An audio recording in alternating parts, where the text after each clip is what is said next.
Hi,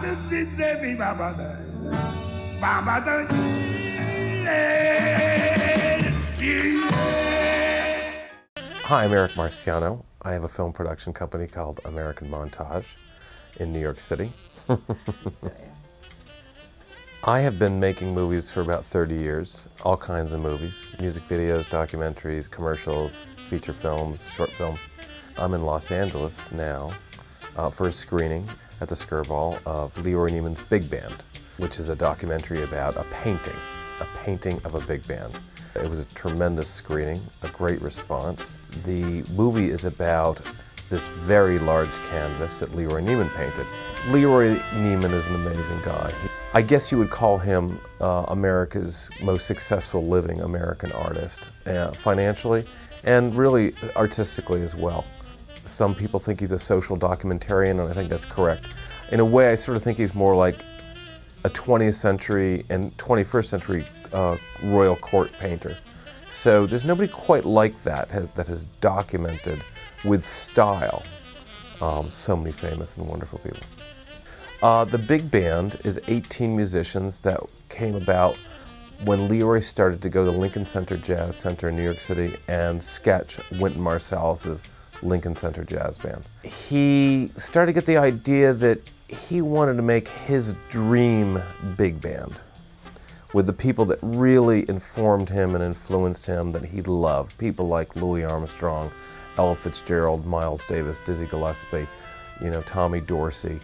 And, he built this very large canvas, 13 feet by 9 feet, accommodate this concept.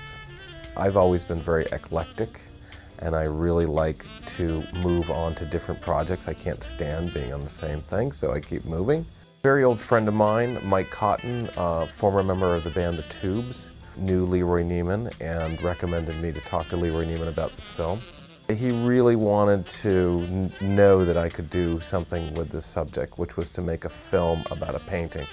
After, really proving that I could handle it and showing that I could probably pull this off, he agreed to do it. The first thing about making any kind of documentary is having a passion for the subject.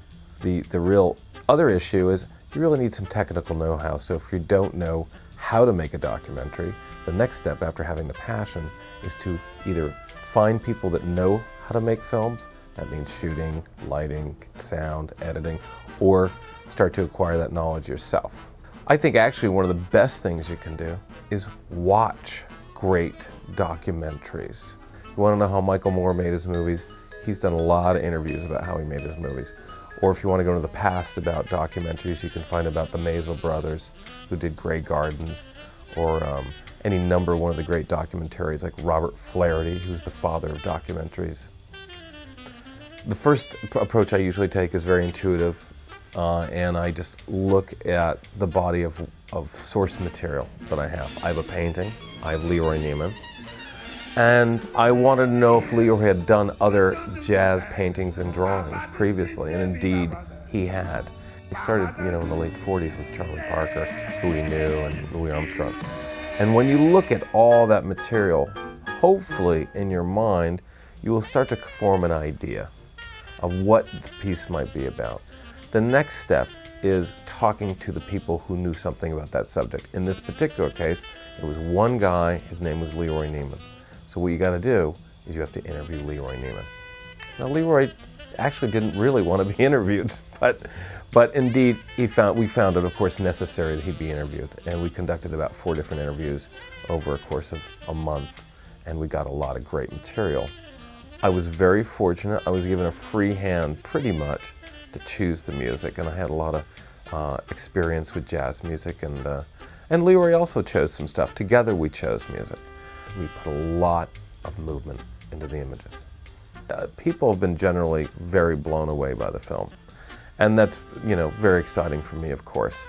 In this case, at the screening the other night, people were very, very happy.